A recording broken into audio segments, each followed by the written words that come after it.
The machines are humming, and Parker Legwear continues to make socks. That in itself is pretty remarkable.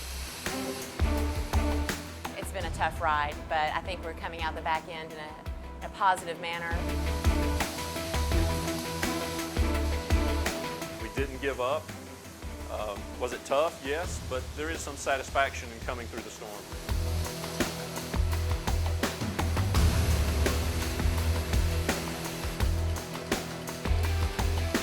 We feel so lucky to still be here when so many are not.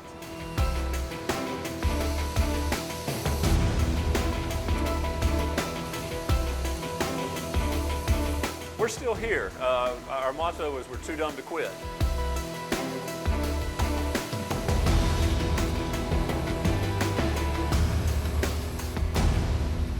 It's difficult to give up on a family business. Amy and Jeff Parker's grandfather started the company just after World War II, settling in Old Fort, North Carolina, simply because that's where he found space. He worked his way from High Point, North Carolina, all the way to Old Fort before he could find open square footage to put his mill. Through the years, Parker Legwear flourished and provided the brother and sister with plenty of memories.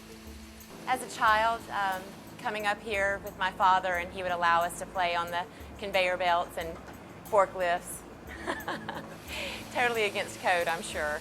When I was 16, my first job was right behind me, walking a line of knitting machines, inspecting for quality. By the early 1990s, the factory was operating at its peak.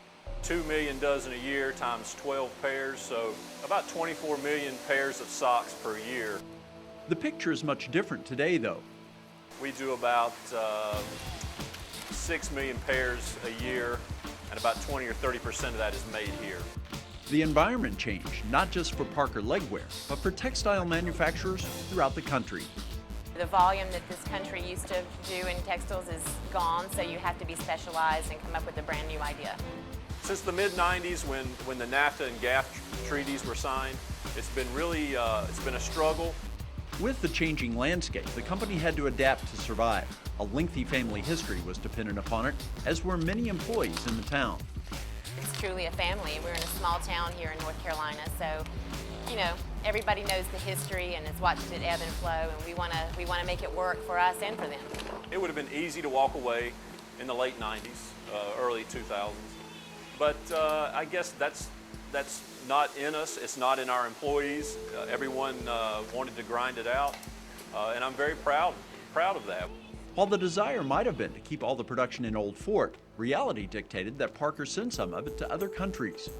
We've gone with the hybrid model. We still manufacture here, but we also supplement with imports. We have more price-conscious customers who they would just rather have the best price possible, and sometimes it's hard to do here in North Carolina. And then we have those that would rather have made in America and pay a few pennies more for it. One thing working in the company's favor now is a renewed dedication among many to buy American-made products.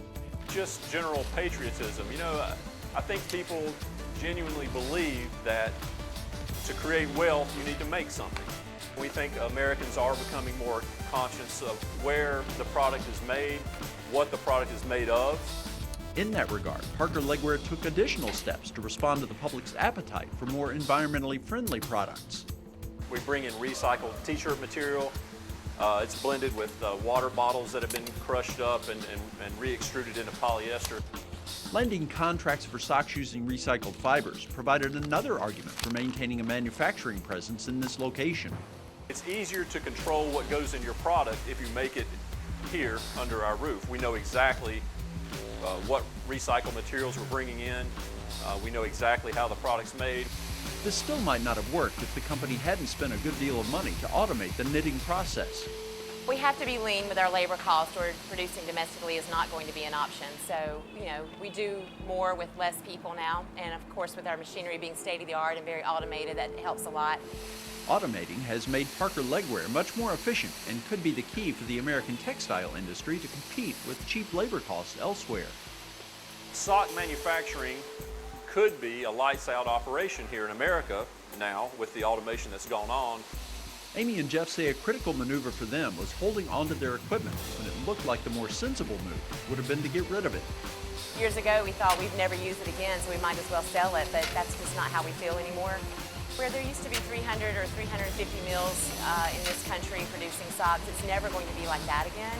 But those that are still standing, I think it's a great idea to keep your machinery for a little while and see what happens. It has been an interesting couple of decades, sometimes worrisome, sometimes painful, but Parker Legwear has survived. The quality of the product, the fibers that we use, some of the people that are still here and have watched this company change and shift and grow and shrink and grow again. It's just been a really long, dramatic story, and that's been a really fun thing to watch. The final chapter of that story has not been written, but Amy and Jeff Parker are committed to doing all they can to ensure it has a happy ending.